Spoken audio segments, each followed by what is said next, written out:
Harris here. How's it going? All right, listen. I am dealing with practicing the blues. I'm going to show you how to work on the blues. I'm working in the key of B flat, and I got my metronome set at tempo 116. And the reason I was working on the blues today is because I made up a little song, and that song, I took a solo on that song. It's a blues song. And I listened back to my blues song, and I wasn't happy. And why? Mainly because my timing wasn't tight. It sounded like I was stumbling. And I said, let me take another take. And then I did some of the same kind of stumbling. I did another take, third take, same thing. And I said, you know what? When's the last time I just sat here and practiced playing the blues? Practice soloing on the blues, B flat.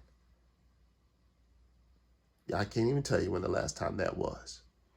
And that's one of the things that we forget sometimes, you know, the professional musician, I've been doing this for decades now, is that a lot of times you want to get better at something. You don't think about, for some reason you forget, how do I get better at something?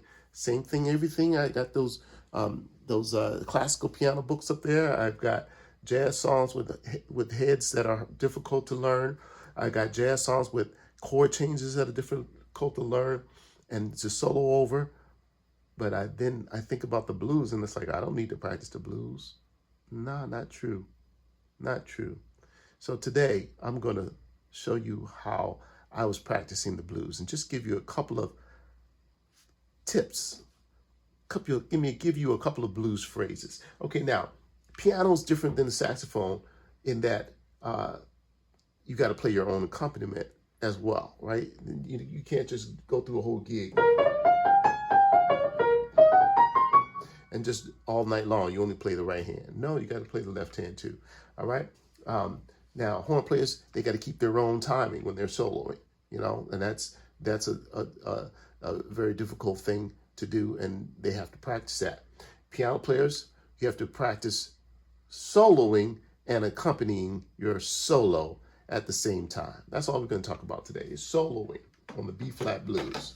Now, my melody is very simple. I'm going to put the timer metronome on.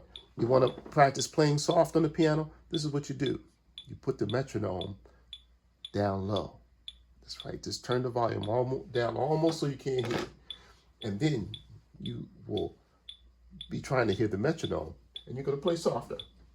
Here we go. This is called You Can't Lose When You Play the Blues. When you play the blues, you can't lose. You can't lose when you play the blues. You can't lose.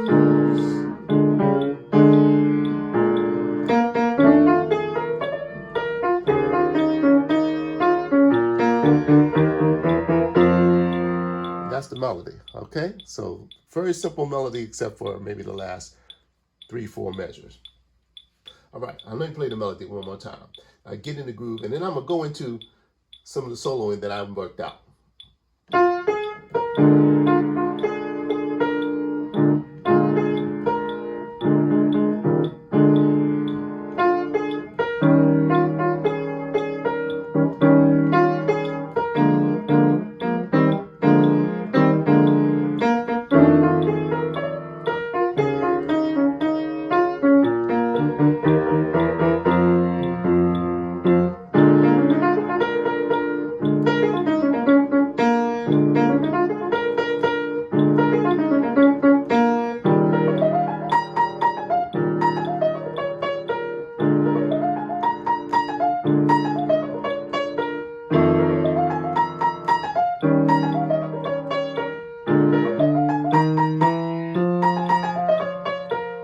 Okay, now what did I do?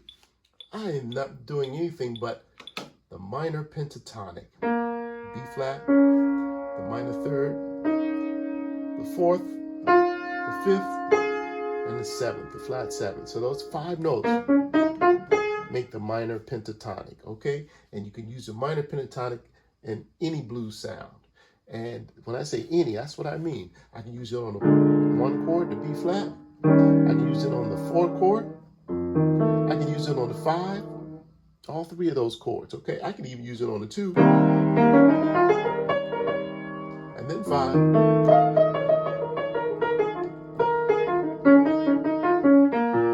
Okay, and that's just one way of playing the blues, and it's a good way to practice, especially if you haven't um, uh, been working on that type of blues playing. Of course, you can always play the blues much more hipper, harmonically, using the B flat 7 chord, arpeggios,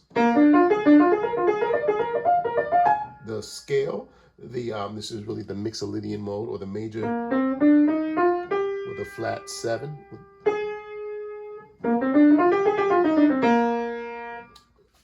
And you can use that flat 7 scale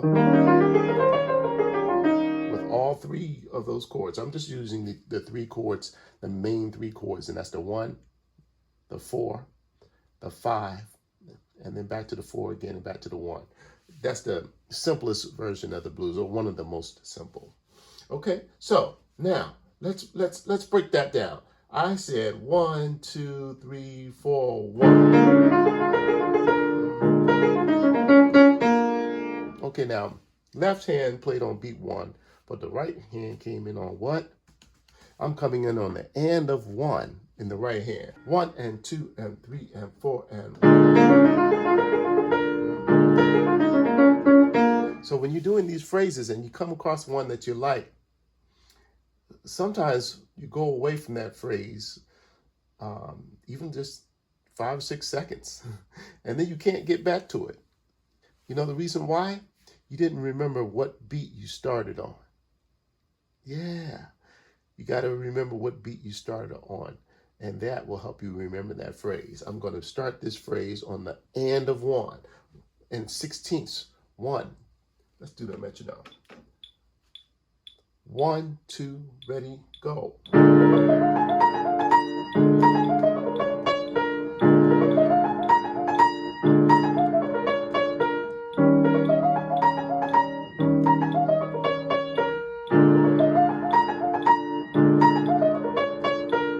Okay? All right, now, that's a good phrase. That's a good practice phrase. I'm going to give you one more. This phrase is also 16ths, but it has an effect of grouping of 3s. Check it out. 1, 2, 3, 4. 1, 2.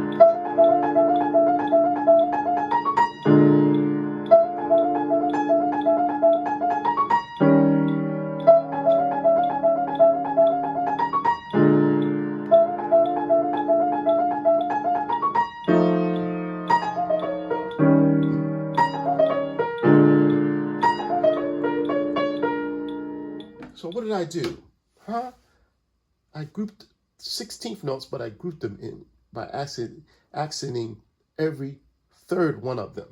1, 2, 3. 2, 3. I had that same lick again, but I'm starting on B3. 1, 2, 3. 3, 8, and 3, 8, and 1, 2, 3, 4. 1, 2, 3, 4. 1, 2. Okay, and just mathematically, it works out that I hit the flat 5, E natural, 6 times. 1, 2. Yeah, count it again. 1, 2. All right, and the 7th time I start on F and go right up the pentatonic, minor pentatonic, 4 notes, and come back to B flat. Let's try that again. 1, 2, 3, 4.